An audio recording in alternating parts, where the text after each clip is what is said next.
Bismillahirrahmanirrahim. Assalamualaikum warahmatullahi wabarakatuh. Baiklah anak-anak sekalian, hari ini kita akan bicara tentang transformasi.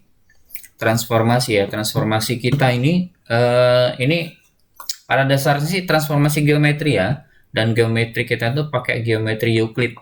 Kalau kalian baca-baca lagi lebih lanjut, sebenarnya geometri itu banyak ya, bukan cuma Euclid aja. Banyak banget itu bukan ruang sih, gimana nyebutnya ya.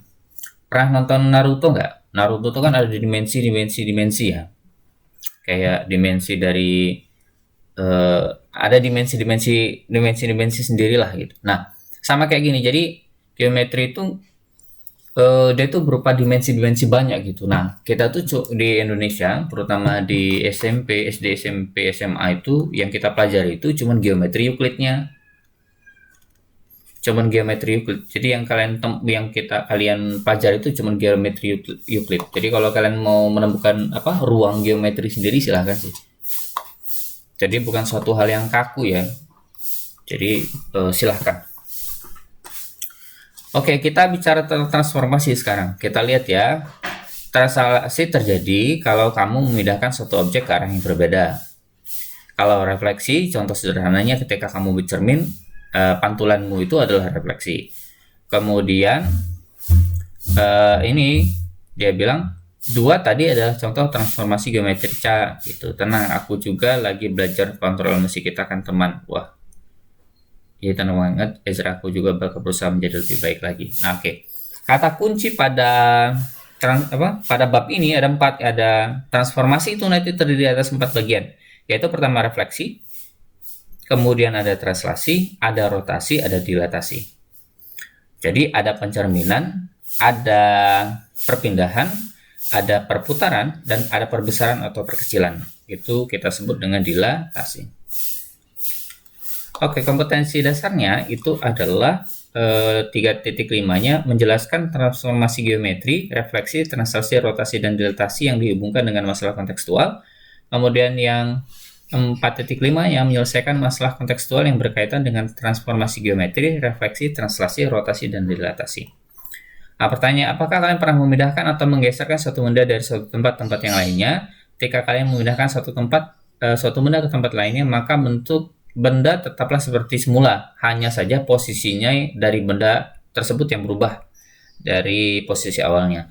Apakah kalian pernah memperhatikan bentuk dari bayangan kalian bercermin? Bagaimana caramu menggambar bayangan benda hasil dari suatu pencerminan? Nah, kemudian pernahkah kamu memperhatikan suatu roda sepeda yang sedang berputar searah maupun berlawanan arah dengan jarum jam? Apakah roda tersebut sedang berotasi? Nah, hal-hal apa saja yang mempengaruhi rotasi suatu benda dan seterusnya, ini adalah yang akan kita pelajari pada bab ini.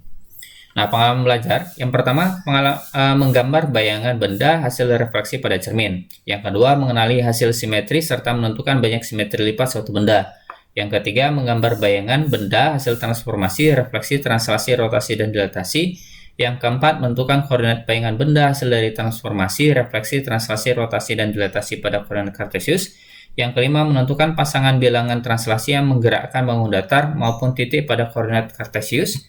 Yang keenam, yaitu menentukan apakah dilatasi merupakan perbesaran atau pengecilan. Yang ketujuh, menentukan faktor skala untuk dilatasi yang diberikan. Yang kedelapan, menggambar dan menentukan koordinat bayangan hasil transformasi berulang. Yang kesembilan adalah menerapkan transformasi dalam masalah nyata, seni, dan alam. Ini adalah peta konsepnya. Jadi transformasi itu terdiri dari 4 bagian, yaitu refleksi, nanti dilatasi, dan refleksi itu ada mencerminkan. Bangunan asli kita cerminkan dengan sebuah cermin dan ada bayangan. Kemudian dilatasi itu membesarkan atau mengecilkan. Jadi ada bangunan, kita besarkan atau kita kecilkan.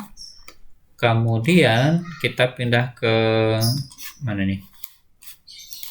Kita pindah ke translasi. Translasi itu menggeser. Nanti ada benda kita geserkan dengan translasi. Kemudian ada rotasi. Kita putar Kita putar bendanya. Itu adalah rotasi. Tokoh kita pada bab ini adalah Ibnu Haytham, adalah salah satu saintis besar yang hidup antara 1965 sampai 1038 Masehi. Tepatnya lahir pada 1 Juli 1965 di Basra, Irak. Nama lengkapnya adalah Abu Ali Al-Hasan Ibn Al-Haytham. Nah, masyarakat luar mengenalnya dengan nama Alhazen. Nah, Alhazen seorang prolific tulen, karyanya mencapai lebih dari 185 buah dan juga seorang ada polimer sejati sebab karyanya meliputi berbagai bidang keilmuan seperti matematika, fisika, astronomi, metafisika, anatomi tubuh, akuntansi hingga kaligrafi. Nah, namanya sering dikaitkan dengan kamera obscura yang merupakan cikal bakal kamera saat ini yang memperkenalkan nama bagian-bagian mata yang kita kenal melalui terjemah latinnya seperti vitreous humor, aqueous humor. Pernah baca ini?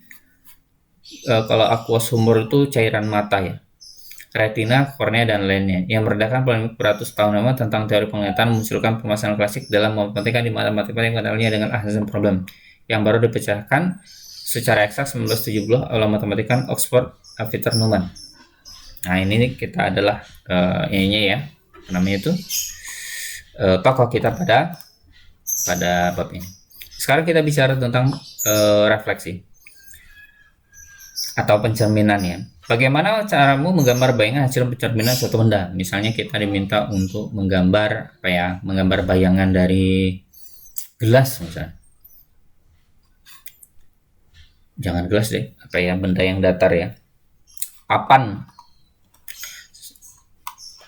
Pencerminan suatu benda yang kita ngepas ya.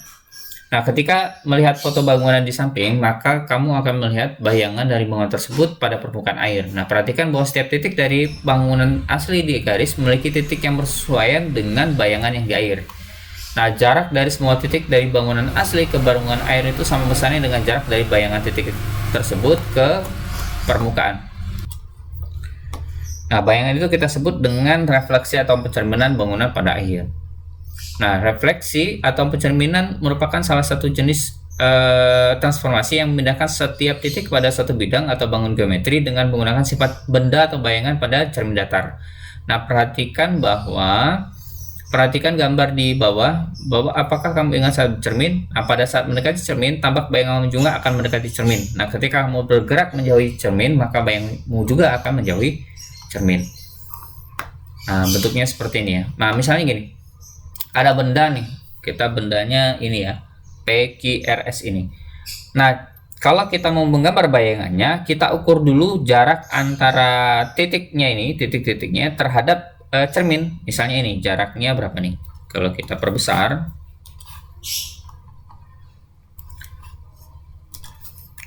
jarak antara R ke cermin itu 1, 2, 3 lah, kira-kira 3. Terus yang ini 1 sekian, nggak nyampe 2 ya. Kemudian ini jaraknya berapa nih? 1, 2, 3, 4, 5, 6, 7, 8, 9, 10. Kemudian ini tadi 10, ini 3 lewat, ini 1 lewat, 1, sekian ya. Yang ini berapa nih? 1, 2, 3, 4, 5, 6, 7, 8, 8, sekian.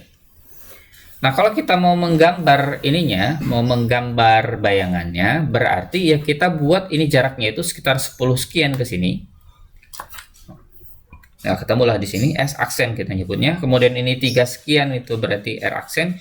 Kemudian yang ini itu adalah Q aksen dan ini adalah P aksen. Kemudian kita hubungkan titik-titiknya, ketemulah bangunan yang merupakan bayangan dari bangunan aslinya. Nah, begitu kira-kira konsepnya. Jadi kira-kira bentuknya seperti itu. Nah, sekarang kita akan mencoba ya. Ini kurang besar sebenarnya. Kita coba yang nomor 1 saja.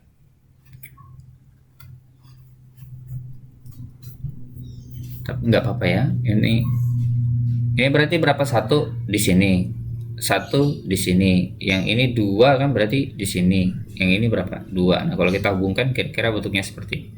Nah, tinggal yang ininya lagi. Nah, gitu. Harusnya agak panjang. Nanti kita coba ya. Kita coba pada pertemuan selanjutnya menggunakan kertas berpeta. Kalian harus coba, oke? Itu saja. Assalamualaikum warahmatullahi wabarakatuh.